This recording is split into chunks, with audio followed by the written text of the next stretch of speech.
We are live at the Chase for Business Make Your Move Summit, which is putting a spotlight on small businesses. And I have been speaking to small business owners and also business leaders throughout the day. And one of the common themes, one of the common concerns that I've been hearing from a number of business leaders is about the consumer, a weakening consumer, and what challenges that then poses to their businesses. So I want to bring in Bob Jordan. He's the CEO of Southwest. Bob, it's great to have you here. Thanks so much for making the time. No, thank you. Thank you for having me. I appreciate it. So let's talk about the consumer. Obviously, Southwest very reliant on consumer spending and consumer trends. What are you seeing? Are you seeing any cracks in the consumer? You know, we're not. The leisure travel is really strong, and so it's a little different in trend than it was maybe a year ago. Yesterday was last year was gangbusters for sure. This year it's returned to normal, so the patterns are kind of the same as they were pre-pandemic. What's really off a little bit still is business. Business is very steady, but the business demand is still 10 to 15% unrecovered from pre-pandemic, and so that's the piece that's changed. Do you think that's ever going to come back? You know, it's hard to know. I'm an eternal optimist. I think it comes all the way back, in my opinion. And what does that timeline look like? Well, it's hard to say. I do think that last 10% is going to be stubborn. I mean, you think about it. A lot of this relates to, I think, when folks are in the office and what does remote work and work from home look like, those kinds of things.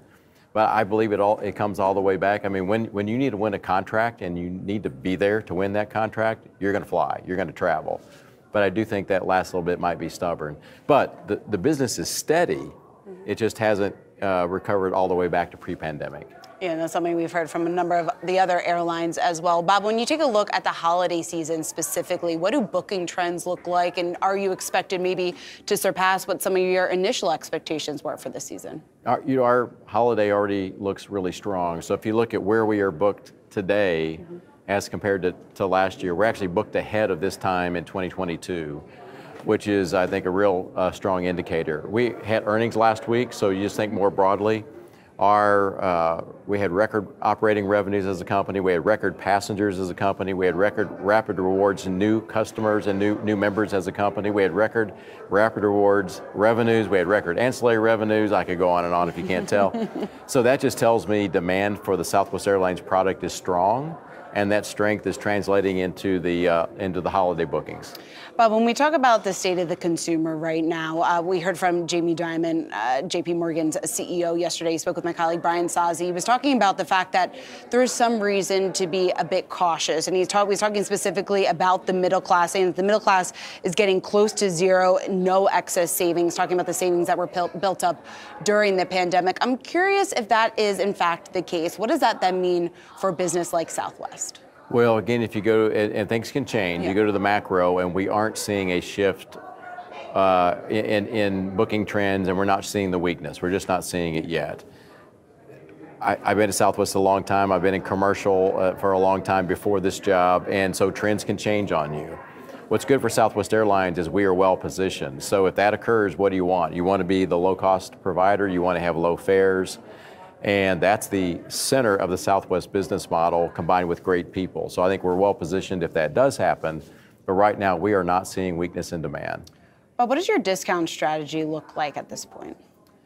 There's also been a lot of focus on that. Are airlines, retailers, are they over discounting? And is that a sign of something that's going on in demand?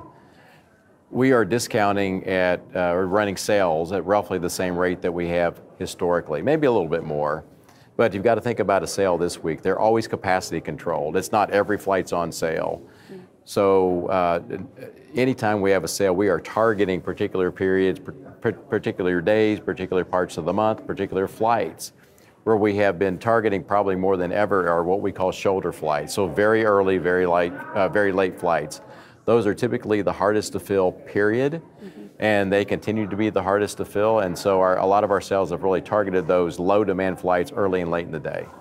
Bob, you talked in your earnings call last week just about rising costs and some of that being associated with labor, and that brings me to the negotiations that are still ongoing with your pilots. When you talk about the threat of a strike, I guess, first off, where do those talks stand?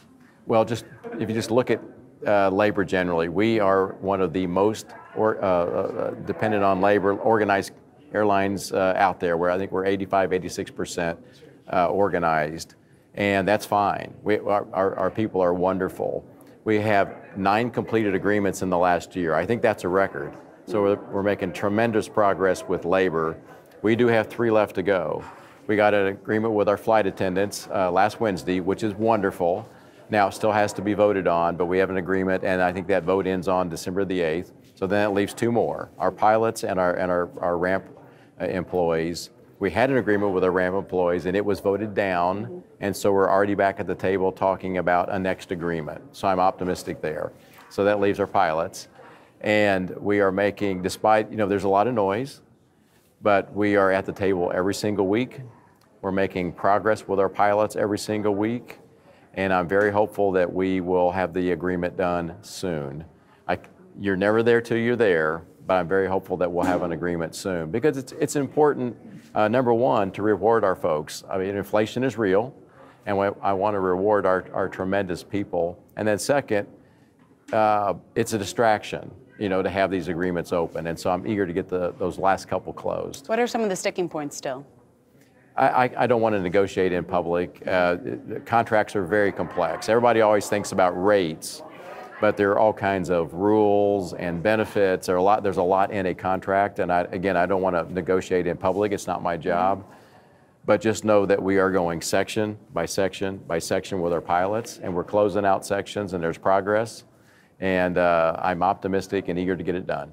But we have certainly seen more of a movement here from unions, more vocal about their demands. What has it been like just negotiating with the unions, trying to find that common ground and come to an agreement before your respective deadlines? Well, it's definitely a time where there is a shortage of labor. Mm-hmm. So I do think to some extent that impacts the way these things are occurring. There's a process here.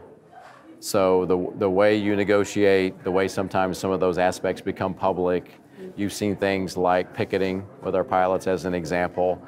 That has become part of the process. It's not unusual for that to happen.